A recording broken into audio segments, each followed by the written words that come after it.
All right, Shawn to tell FightHype.com here with the two-time champion of the world, Showtime Shawn Porter, who was up in the booth with Max Kellerman for this amazing, amazing fight over the weekend. Shawn, was that one of the greatest fights you ever seen in your life?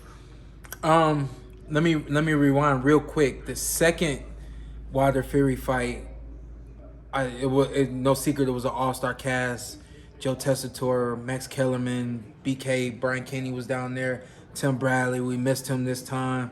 I actually said that on the air because I ended up thinking about him and his fight with Ruslan Provodnikov while I was watching this match, and the list goes on. And I swear up and down, man, I've just been able to be put in so many different blessed situations with being around greats and being around legends at such an early point in my career, in my broadcasting career, man, that I just want to salute everyone. And I thought collectively everybody did a fantastic job this time around.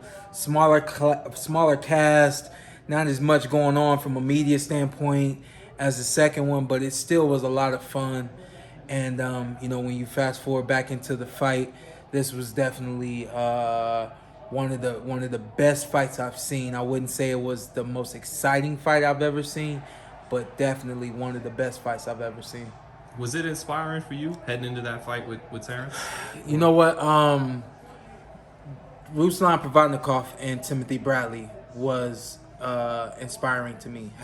Yeah, and still is. I use that as a form of it's a part of my drive, and it's a part of my energy that I show in the ring. Seeing what they did in their fight, speaking specifically to Tim, and we've talked about that fight, man. There were a few times he actually was kind of out on his feet, but his mind kept telling him to punch, and his heart kept telling him to punch. You know what I mean? So when you fast forward into another fight like this, I said, like, this is going to the boxing world is ending in fantastic fashion. You got three classics coming up. This one just passed.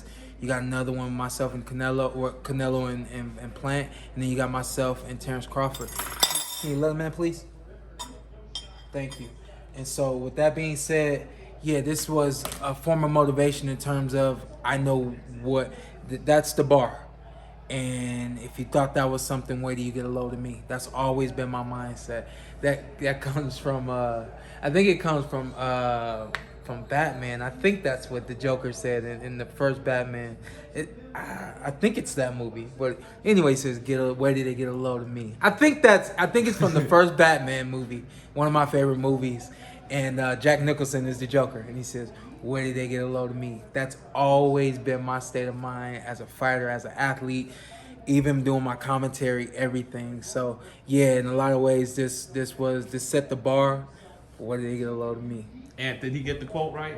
Are you familiar with that movie? I'm not familiar at all, man. I'm gonna believe my guy, though. I think my guy got it right. Yeah. So obviously, a lot of this stuff you're really gonna get into tonight on the Porter Way podcast. But what did you think of Deontay Wilder? Obviously, Fury's getting the glory right now, but it seems like people admired Wilder's effort too. What'd you think about how he fought and of course, just the effort he gave as well? Yeah, I mean, my man is under a magnifying glass from the moment he walks out to the ring. We want to know what you're wearing. We want to know if it's weighing you down. We want to know everything that you said after the second fight. All of that, we're triggered to look for everything immediately. So he's under a magnifying glass, and under my magnifying glass, I thought the outfit was on point. I thought his energy was relatively where I expected it to be. A lot of people don't know this. 1 second. Let him in, please. Thank you. A lot of people don't know this, but Deontay is a little bit of an anxious individual. He gets kind of antsy. That bomb squad and all that's his energy, you know what I mean? And so the same thing goes for when he gets in the ring. He's very hyped up and a little anxious as fights began. So I saw that, I expected that, but I thought he started to control it with his aggression and the game plan. Collectively overall, I would say his boxing ability and everything, I think until he started to get hit, I would say that improved. I wouldn't say drastically, but it improved. The other side that we did not see in the second fight, where's your heart, where's your determination, where's your mentality for that get back. I could see their game plan. If you get hit, come right back. And it was like there were times where he was out on his feet, and I thought that a lot of people say it was his condition. A lot of people thought it was his heart and his will. I actually thought it was the game plan. I thought that they had drilled that in. Like you gotta fight this man. You gotta get him as soon as he gets you. And I felt like at times where we could see that he was worn down and he was fatigued and he was still punching. I felt like that was the game plan, and that was showing up even through the fatigue that he had. So that side of it, if I have to put it, if I had to grade it, I would say, that will, that determination, that heart that we saw in this fight, I would say it was an A- B+.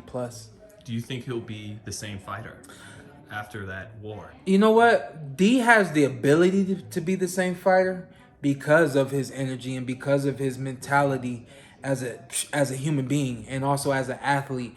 I think that perfect question is his body going to be the same? Is his mind now affected? Is his health, not even his mind, is his health now affected because of that war? So that, of course, remains to be seen. But, I said on the telecast, I think that there's still a number of fun, exciting fights to see him in.